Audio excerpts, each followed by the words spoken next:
तो दोस्तों, आप सबका एक बार फिर से स्वागत है आपके अपने इस चैनल के अंदर।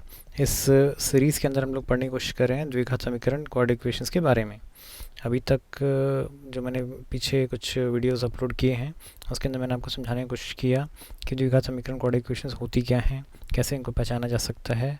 फिर उसके बाद हम लोग इसको सॉल्व करने गए और कुछ एक मेथड्स हमने सीखे जिनसे हम इन क्वाड्रेटिक इक्वेशंस को सॉल्व आउट करके इनके जो रूट्स हैं, जो इनके मूल हैं, उनको निकाला जा सकता है। ओके, तो अभी एक आखिरी टॉपिक इस चैप्टर के अंदर रह गया है एज़ पर आपकी एनसीईआरटी, जो बोलता है नेचर ऑफ फ्रूट्स के बारे में स्टडी करना है, मूलों की प्रवृत्ति के बारे में समझना कि कौन से किस क्वाड्रेटिक इक्वेशन के अंदर बिना क्वाड्रेटिक इक्वेशन को सॉल्व किए हम जज कर सकते हैं कि ये इस इक्वेशन के रूट्स कैसे होंगे, इमेजिनरी होंगे, अवास्तविक होंगे या वास्तविक होंगे, किस टाइप के होंगे।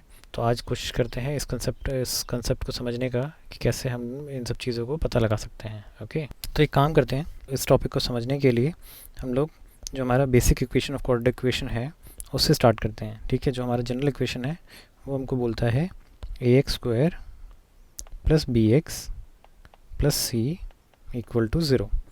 ये हमारा बेसिक क्वाड्रेटिक इक्वेशन है। अगर हम पिछला वाला लेक्चर याद करने की कोशिश करें तो आपको ध्यान होगा कि हमने परफेक्ट स्क्वायर मेथड के बारे में पढ़ा था, जिसके अंदर हम लोग इक्वेशन को एक परफेक्ट स्क्वायर की फॉर्म में कन्वर्ट कर रहे थे और उससे सॉल्यूशन निकालने की कोशिश कर रहे थे। तो एक काम करते हैं, उसी अप्रोच को पकड़ करके आगे सॉल्व करने की कोशिश करते हैं। तो उसमें जो अगर आपको ध्यान हो, पहला स्टेप क्या था? फर्स्ट स्टेप था कि जो भी मेरा x² का कोफिशिएंट है उससे मुझे इस पूरी इक्वेशन को डिवाइड करना है। ओके, सो मेरा फर्स्ट स्टेप जो है वो है कि ए से मुझे पूरी इक्वेशन को डिवाइड करना है। सो जैसे ही मैं ए से डिवाइड करता हूँ इक्वेशन को, मेरा ये इक्वेशन बन जाता है। ओके, इसको और आगे सॉल्व आउट कर लेते हैं। यहाँ पे ए से ए कैंसिल आउट हो जाएगा, इक्वेशन मेरी रिड्यूस हो जाएगी इस फॉर्म में। ओके, अगला स्टेप क्या था? नेक्स्ट स्टेप में हम लोग बोलते थे कि जो भी एक्स का कोफिशिएंट है उसका मुझे हाफ करना है और उसका स्क्वायर करना है। क्या करते हैं कि ये हाफ और स्क्वायर करने के बाद ये चीज़ मुझे ऐड करनी है और यही चीज़ मुझे सब्ट्रैक्ट करनी है। ठीक है, so basically x² + b/a(x) plus ये जो नंबर आया था b/2a का स्क्वायर, इसको ऐड किया और इतना ही मैंने सब्ट्रैक्ट कर दिया। ये वाला टर्म एज इट इज़ रहेगा। ठीक है, सो अब इसको रीअरेंज करते हैं। तो रीअरेंज करने पर हमको क्या दिखेगा कि ये जो टर्म है ये एक बेसिकली परफेक्ट स्क्वायर बन रहा था इस टर्म का और इस टर्म का, विद ये वाला साइन, जो भी साइन था। ओके, और यहाँ पर जब इस टर्म को सॉल्व करने की कोशिश करेंगे तो हमारे पास बचेगा b² / 4a² + c/a = 0। इसको अब सॉल्व करने का ज़रूरत नहीं है, इसको ऐसे ही कैरी ओवर कर सकते हैं। इधर जब सॉल्व आउट करने की कोशिश करते हैं तो नीचे एलसीएम में 4a² आ जाएगा, ऊपर दिखेंगे यहाँ पे b², ये प्लस जो है ये माइनस बाहर आ चुका है इसलिए माइनस आ जाएगा। a से जब इसको डिवाइड करेंगे तो 4a आएगा, 4a को c से मल्टीप्लाई करेंगे 4ac आ जाएगा। ओके, अब क्या करते हैं कि इसको उठा करके इस तरफ ले चलते हैं। सो हमारे पास इक्वेशन बन जाएगी, हमको ये इक्वेशन मिल जाएगी। अब क्योंकि स्क्वायर दे रखा था तो एक काम करते हैं, दोनों साइड स्क्वायर रूट लेते हैं। जैसे ही स्क्वायर रूट लेंगे यहाँ पर स्क्वायर से स्क्वायर रूट जो है वो कैंसिल आउट हो जाएगा, सिंपली x + b/2a बच जाएगा। और दूसरी तरफ जब स्क्वायर रूट लेंगे तो यहाँ पे plus minus root b² - 4ac/4a² आ जाएगा। ठीक है, इसको थोड़ा और सॉल्व करते हैं। सो ऊपर वाले का आप स्क्वायर रूट निकाल नहीं सकते हैं, सो इसलिए ये एज इट इज़ रहेगा। नीचे वाले में 4 का स्क्वायर रूट इज़ 2, a² का square root is a। Okay, so आपके पास अल्टीमेटली जो इक्वेशन बच गई वो ये बच गई है। अब यहाँ से इस इक्वेशन को यूज़ करके x का मेरा 2 वैल्यू निकल सकता है। एक वैल्यू में मैं क्या करूँगा कि इसको इधर ले चलता हूँ, so this will B -b/2a और यहाँ पे मेरे को दो साइन दिए हुए हैं, एक बार प्लस का एक बार माइनस का। सो एक बार मैं प्लस कंसिडर करता हूँ, सो ये आएगा, और अगर दूसरी बार मैं माइनस कंसिडर कर लेता हूँ साइन को, तो ये आएगा। ओके, थोड़ा और इसको सॉर्ट आउट कर लेते हैं। तो यहाँ पर ये आ जाएगा और दूसरी तरफ ये आ जाएगा। सो एक्स की आपके पास दो वैल्यूज़ बच जाएंगी, ये और ये। ठीक है, अब आपके पास अल्टीमेटली दो वैल्यूज़ आ सकती हैं, और दो वैल्यूज़ निकालने के लिए आपके पास तीन केसेस बचते हैं। तीन केसेस जो डिपेंड कर रहे हैं वो आपका इस वैल्यू के ऊपर डिपेंड कर रहे हैं। वो कैसे? आपके पास जो वैल्यू दिया हुआ है रूट b² माइनस 4ac, ठीक है। अब आपको इस टर्म का रूट निकालना है, तो यहाँ पे जो रूट के अंदर टर्म बचेगी उसके तीन केसेस बनते हैं। या तो ये जो रूट के अंदर वाली टर्म है ये 0 से बड़ी होगी, या ये टर्म जो है ये 0 के इक्वल होगी, या ये टर्म जो है वो 0 से छोटी होगी। अब इन तीन केसेस को पकड़ते हुए हमारे जो रूट्स निकलेंगे, अगर मैं इस वाले को x1 ले लूँ और इस वाले को x2 ले लूँ, तो इनकी वैल्यूज़ अलग अलग हो सकती हैं। अब क्या चेंजेस आ सकते हैं? ठीक है, अगर मैंने फर्स्ट केस पकड़ता हूँ, ये फर्स्ट केस है, ये सेकंड केस है, और ये थर्ड केस है। अगर मैं फर्स्ट केस पकड़ लूँ, जब मेरा b² माइनस 4ac जो है वो 0 से बड़ा है। 0 से बड़ा है मतलब लेटेस्ट से कोई एक आर्बिट्ररी वैल्यू ले लेते हैं, अज्यूमिंग कि 4 ले लेते हैं, 4 इज़ ग्रेटर देन 0।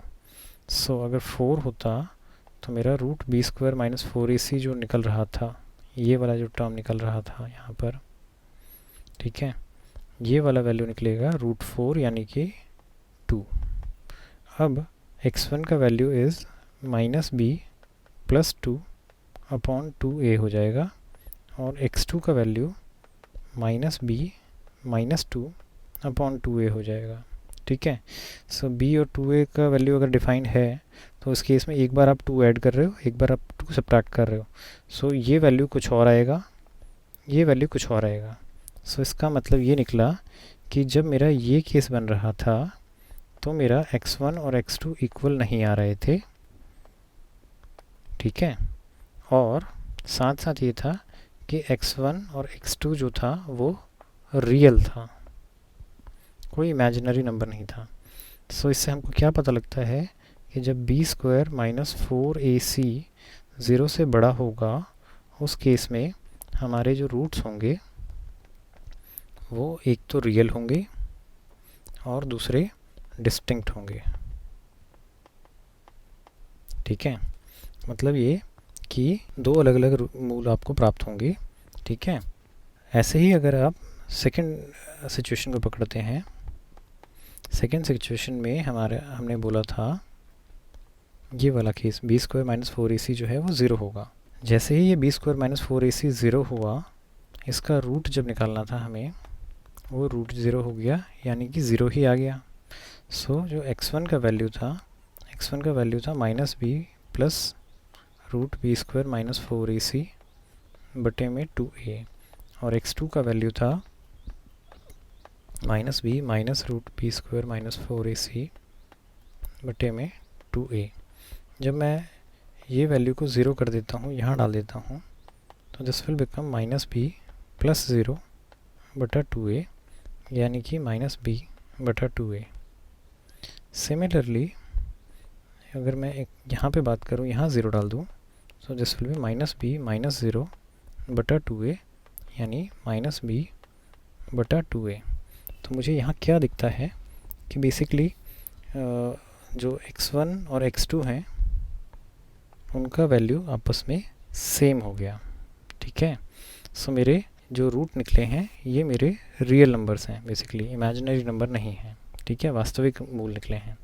सो मुझे क्या दिखता है कि अगर मेरा b² माइनस 4ac हो तो मेरा x1 और x2 इक्वल हो जाते हैं, दो इक्वल रूट मिलेंगे और वो मेरे रियल रूट होंगे।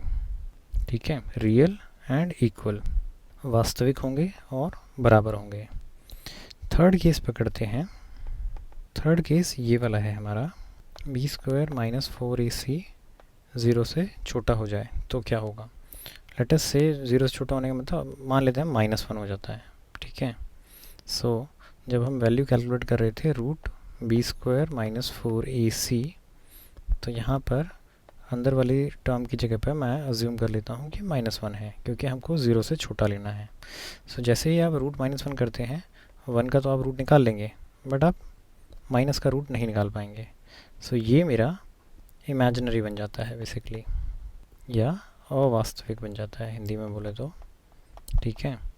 सो बेसिकली जब भी मेरा ये कंडीशन आएगी, मेरा जो रूट्स निकलेंगे वो मेरे अवास्तविक रूट निकलेंगे। So if b² - 4ac is less than 0, then roots are imaginary। Roots जो होंगे वो आपके इमेजिनरी होंगे या अवास्तविक होंगे, ठीक है। सो आपको ये 3 कंडीशन समझ में आई कि भाई फर्स्ट कंडीशन थी b² - 4ac 0 से बड़ा है, सेकंड केस b² - 4ac 0 के बराबर है, थर्ड केस b² - 4ac 0 से कम है, ठीक है। अगर फर्स्ट केस आ रहा था तो मेरे को दिख रहा था 2 रियल रूट्स मिल रहे थे, 2 रियल रूट्स थे एंड अनइक्वल थे, एक दूसरे से अलग वैल्यूज़ आ रही थी।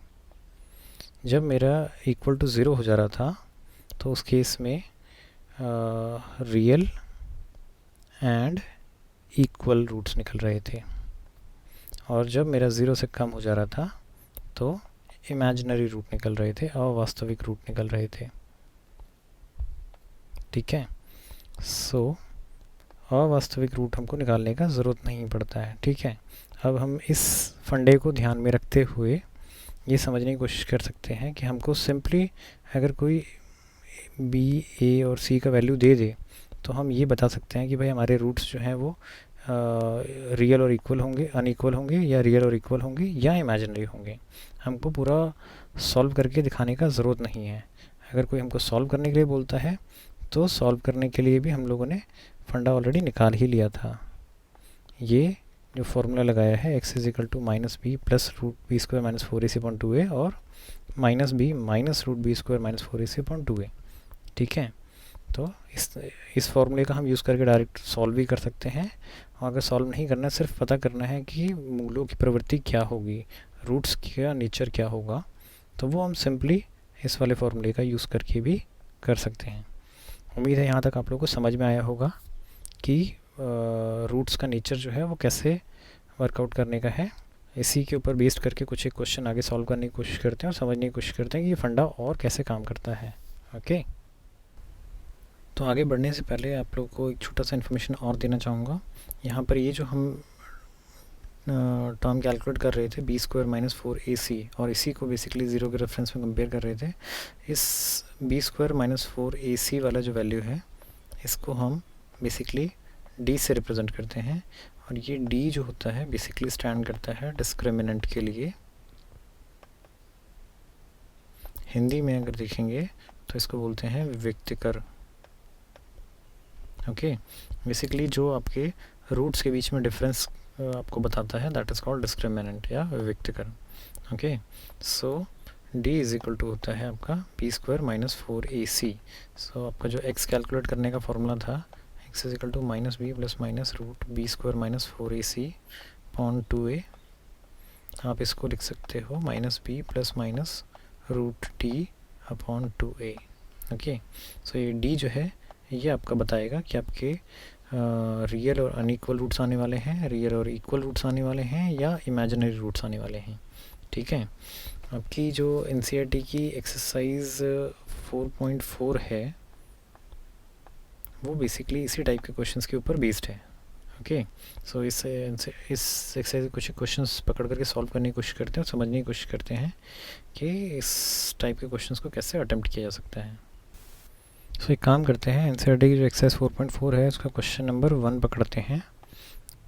इसके अंदर 3 पार्ट दिए हुए हैं। लेट अस से फर्स्ट पार्ट को पकड़ते हैं और सॉल्व करने की कोशिश करते हैं। फर्स्ट पार्ट से इस आपके पास एक इक्वेशन है 2x² - 3x + 5 = 0।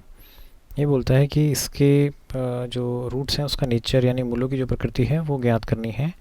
यदि बोलता है कि मूलों का अस्तित्व है, यानी कि अगर जो रूट्स हैं वो रियल हैं तो हमको उसको फाइंड आउट भी करना है। ठीक है, तो पहले हमको रूट्स का नेचर को जज करना है कि वो किस टाइप के हैं, और अगर वो पॉसिबल है तो उसको फिर निकाल के दिखाना है। सो एक काम करते हैं, इसको स्टैंडर्ड फॉर्मेट ऑफ इक्वेशन से कंपेयर करते हैं।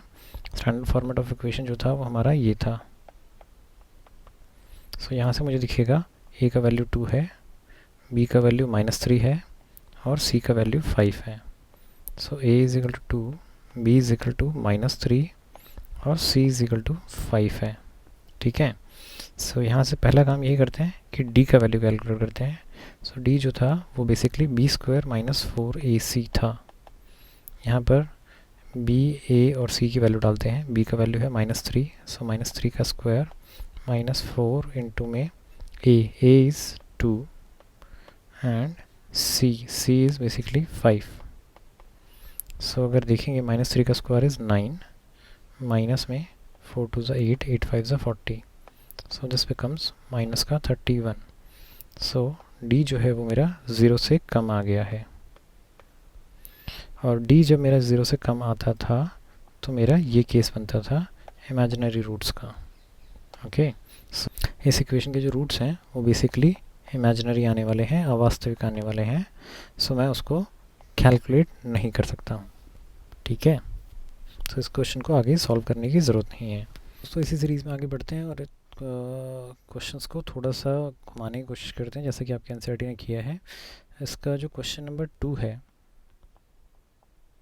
क्वेश्चन नंबर 2 हमको बोलता है कि इन्होंने हमको कुछ एक ऑर्डर इक्वेशन द्विघात समीकरण दिया हुआ है, उसमें हमको कोई एक वैल्यू की जगह पे k लिखा हुआ है। अब उस k का वैल्यू हमको इस तरीके से निकालना है कि दो बराबर मूल आएँ, दो रियल एंड इक्वल रूट्स आने चाहिए। ओके, सो लेट अस से कि मैं फर्स्ट वाला पार्ट पकड़ लेता हूँ। फर्स्ट वाले पार्ट में हमको बोलता है 2x² + kx + 3 = 0। ठीक है, और इसने हमको बोला है कि आपको k का वैल्यू निकालना है कि रियल एंड इक्वल रूट्स आपको मिल जाएं। अगर आप रियल एंड इक्वल रूट्स के बारे में देखना स्टार्ट करेंगे तो आपको दिखेगा कि रियल एंड इक्वल रूट्स यहाँ पर आते थे, यानी कि जब आपका b² - 4ac जो है वो 0 होता था उस टाइम पर। ठीक है, सो बेसिकली इसने आपको कंडीशन दे दी है कि आपका b² - 4ac जो है वो 0 है। ठीक है, अब आपको सिंपली यही करना है, a, b और c का वैल्यू यहाँ से निकाल के डाल देना है। अगर इसको स्टैंडर्ड फॉर्मेट ऑफ इक्वेशन से आप कंपेयर करेंगे तो आपको दिखेगा कि a का वैल्यू मेरा 2 है, b का वैल्यू मेरा k है और c का वैल्यू मेरा 3 है। अब ये तीनों वैल्यूज़ जो हैं आपको उठानी है और सिंपली इस इक्वेशन में डाल देना है। सो b² इज़ मतलब k का स्क्वायर -4 इंटू में a यानी कि 2 and c is equal to 3, this is equal to 0। b² - 4ac जो है वो आपका 0 दिया हुआ है। सो आप देखेंगे k² - 8, 8 दिया 24 equal to 0। So basically k² is 24 और k इज इक्वल टू ±√24। इसको थोड़ा और सॉल्व करेंगे, सो दिस विल बिकम 2√6।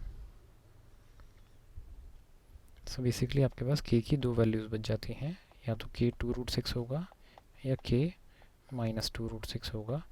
इन दोनों k की वैल्यूज़ के लिए जो ये इक्वेशन मेरे को दी हुई थी, इसके रियल एंड इक्वल रूट्स निकलेंगे। ओके, तो दोस्तों इसी सीरीज़ में आगे बढ़ते हैं और अब कुछ एक वर्ड प्रॉब्लम्स दी हुई हैं इस एक्सरसाइज के अंदर। ठीक है, इसको पकड़ के समझने की कोशिश करते हैं। वर्ड प्रॉब्लम थोड़ी सी कॉम्प्लिकेटेड होती है, रीज़न बीइंग कि आपको पहले वर्ड प्रॉब्लम से इक्वेशंस बनानी होती हैं और उसके बाद फिर आपको इक्वेशंस को सॉल्व आउट करना है। सो इस केस में भी ऐसा ही करते हैं, एक काम करते हैं, कुछ एक वर्ड प्रॉब्लम को पकड़ते हैं, सॉल्व करने की कोशिश करते हैं और समझते हैं कि कैसे इस टाइप की वर्ड प्रॉब्लम्स को अटेम्प्ट किया जा सकता है। ओके, सो इसका जो क्वेश्चन नंबर 3 है, क्वेश्चन नंबर 3 में इसने बोला कि एक आम का बगीचा बनाना है जिसकी लंबाई चौड़ाई से दुगनी होगी और क्षेत्रफल 800 स्क्वायर मीटर हो। पहले ये जज करना है कि ये पॉसिबल है बनाना क्या, और अगर है तो फिर उसकी लंबाई और चौड़ाई हमको निकाल करके देनी है।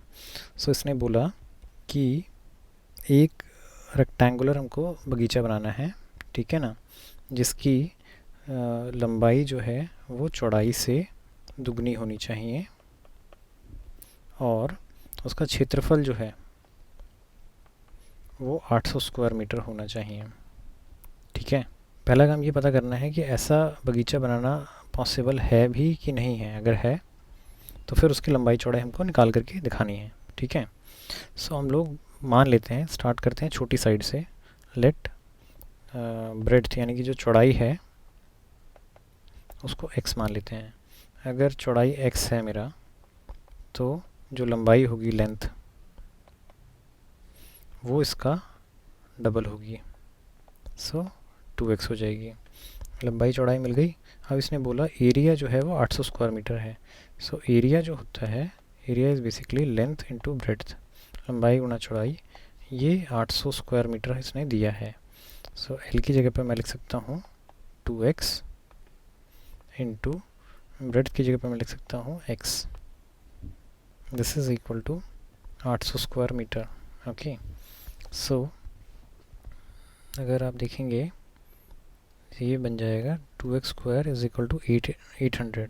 ठीक है, आप चाहें तो, क्योंकि यहाँ पे इक्वेशन बहुत सिंपल बन रहा है, आप डायरेक्टली सॉल्व आउट करके x का वैल्यू डायरेक्टली भी निकाल सकते हैं, वरना अगर क्वाड्रेटिक इक्वेशन के फंडे से करना चाहें तो आप वैसे भी कर सकते हैं।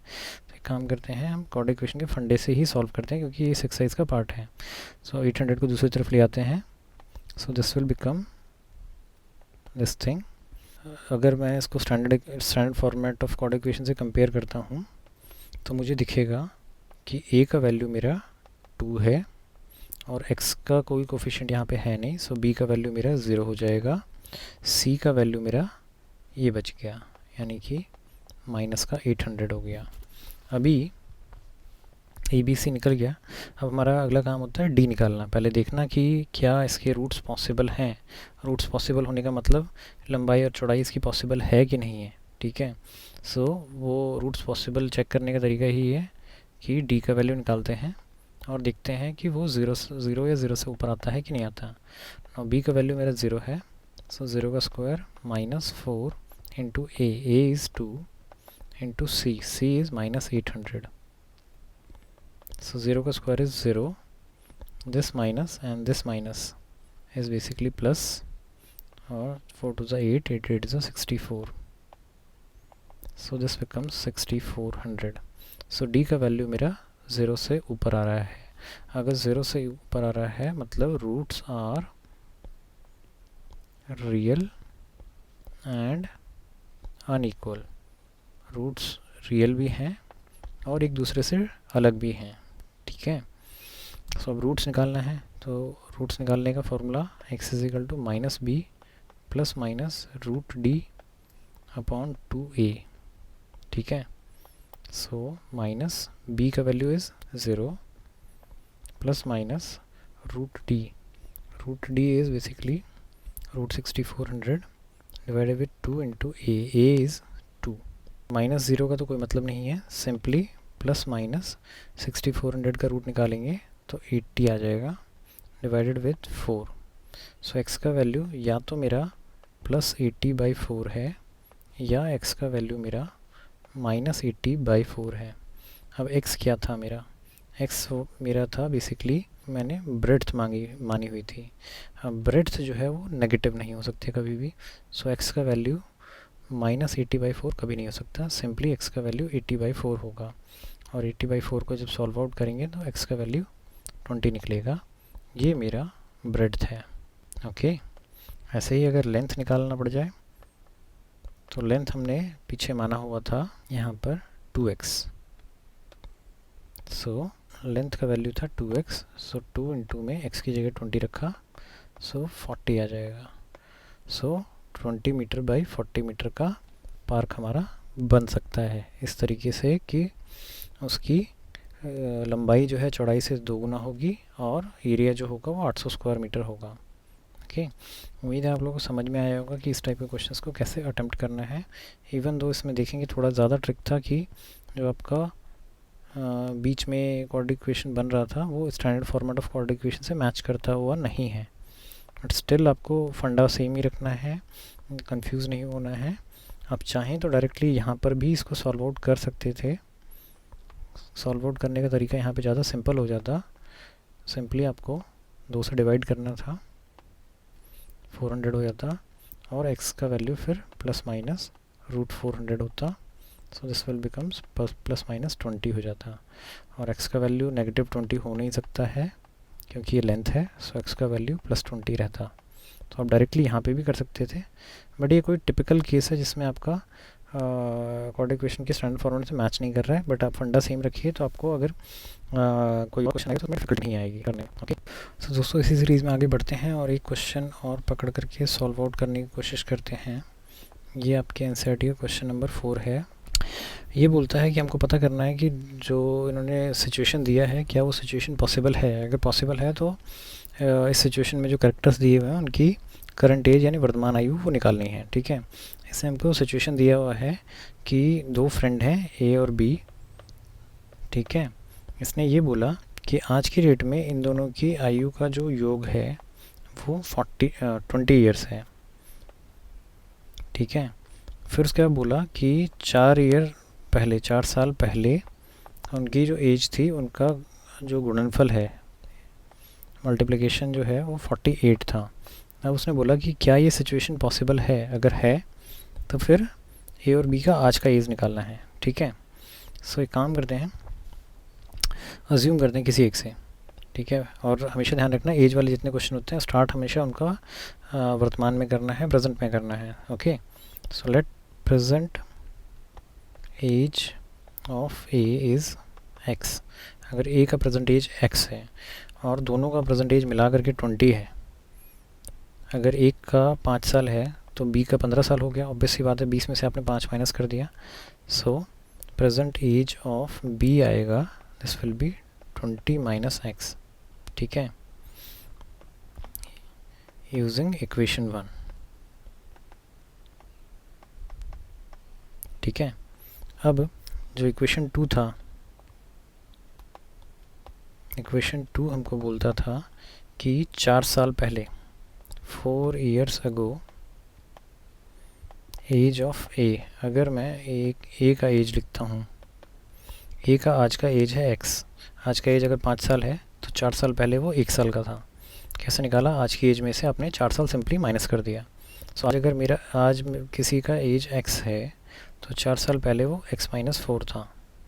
सिमिलरली 4 साल पहले मैं बी का एज निकालूँ, बी का एज आज की डेट में इतना है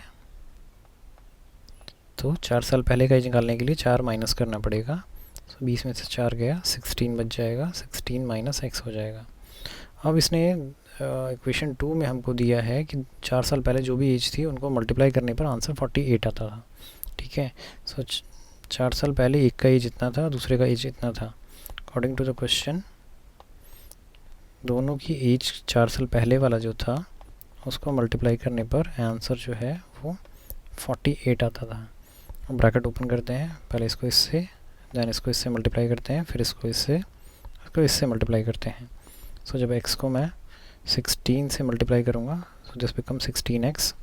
जब x को -x से मल्टीप्लाई करेंगे -x², 4 को 16 से मल्टीप्लाई करेंगे 64 माइनस का आ जाएगा, और -4 को -x से मल्टीप्लाई करेंगे प्लस का 4x आ जाएगा, इक्वल्स टू 48।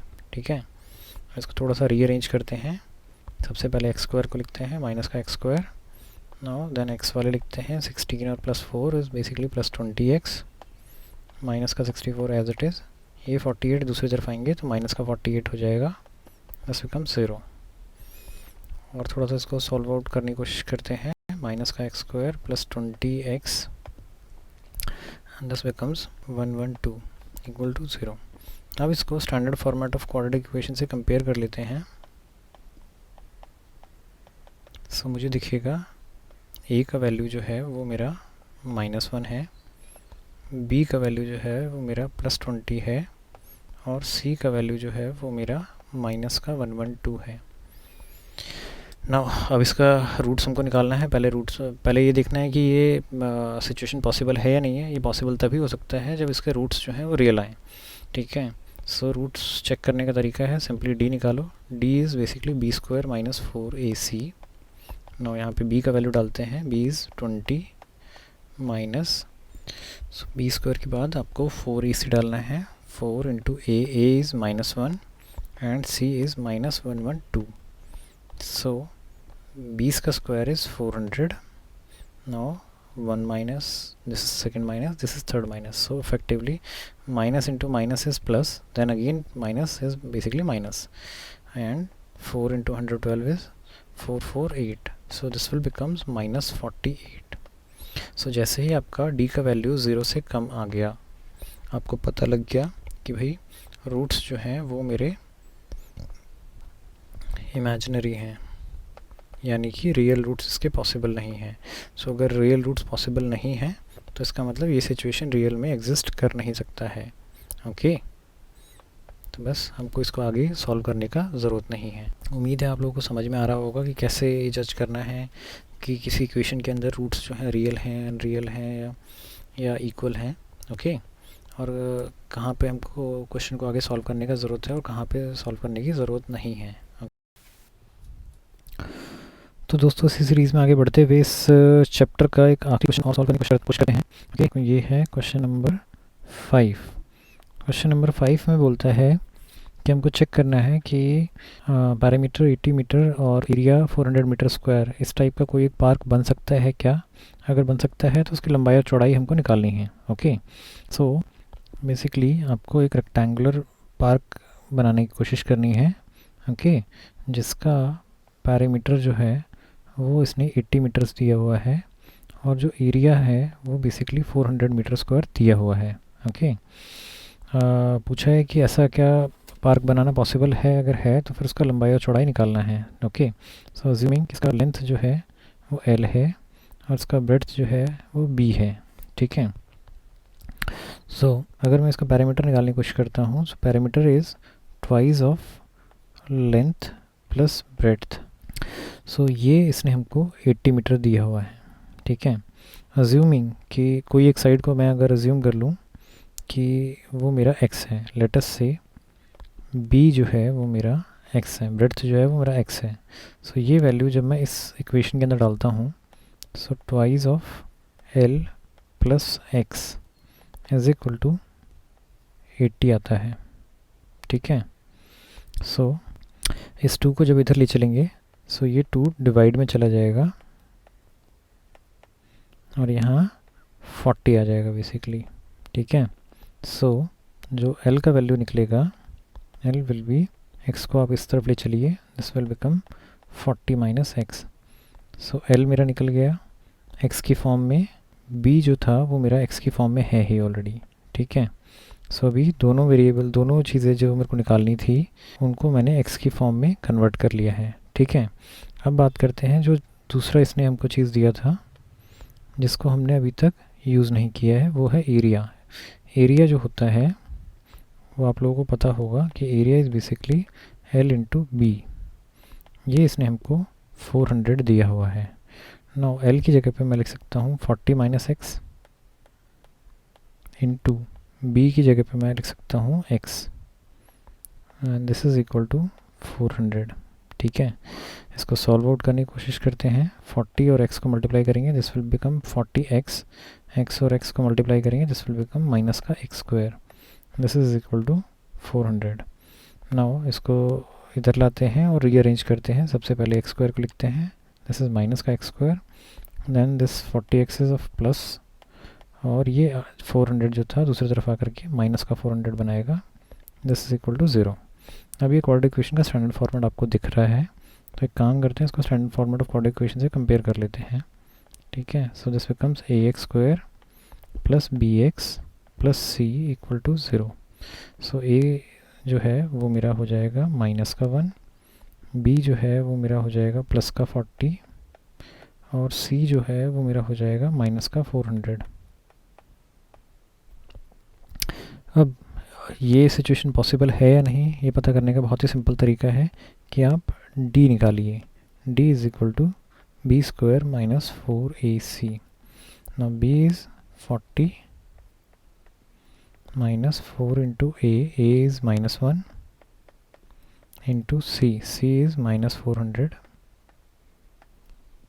So 40 का स्क्वायर इज 1600 माइनस जो है आपका 3 बार आया है, so answer will remain negative. 4 into 400 is again 1600, so this will become 0.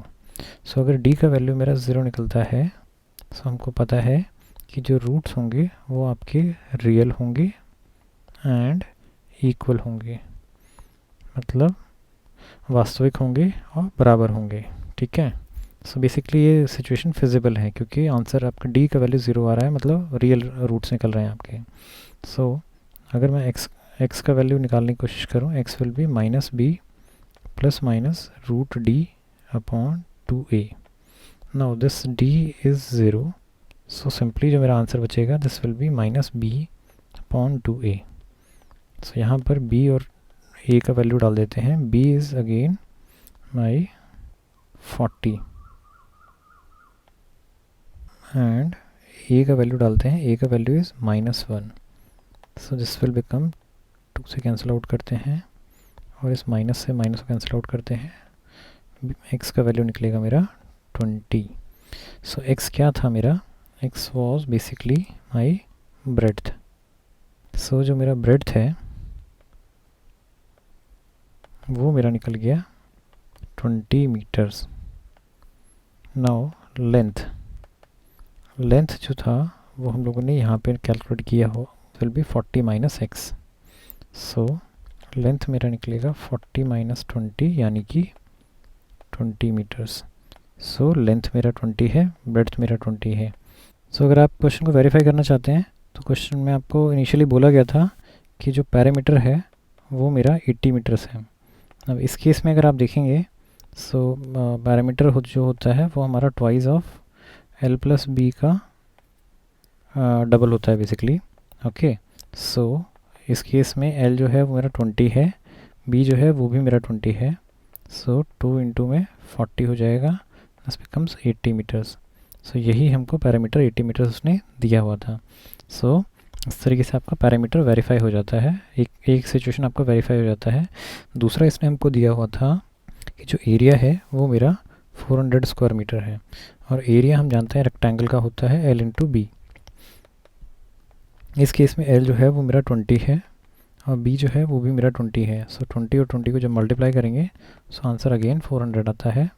सो आप देखें कि दोनों ही सिचुएशंस को मैंने वेरीफाई करके देख लिया, मेरा आंसर दोनों तरीके से सेम आ रहा है. सो बेसिकली जो इस टाइप का रेक्टेंगुलर जो पार्क है वो बनाना पॉसिबल है और उसका लेंथ जो है वो ब्रेड्थ के इक्वल रखना पड़ेगा और 20 मीटर रखना पड़ेगा बेसिकली. ओके, सो उम्मीद है आप लोगों को समझ में आया होगा कि कैसे इस टाइप के क्वेश्चंस को अटेम्प्ट करना है, कैसे इस टाइप क्वेश्चंस को सॉल्व आउट करके दिखाना है. ठीक है, विद दिस आपका ये एक्सरसाइज फिनिश होती है और इस एक्सरसाइज के फिनिश होने के साथ ही आपका ये जो चैप्टर है क्वाड्रेटिक इक्वेशंस करके ये फिनिश होता है एज़ पर योर एनसीईआरटी.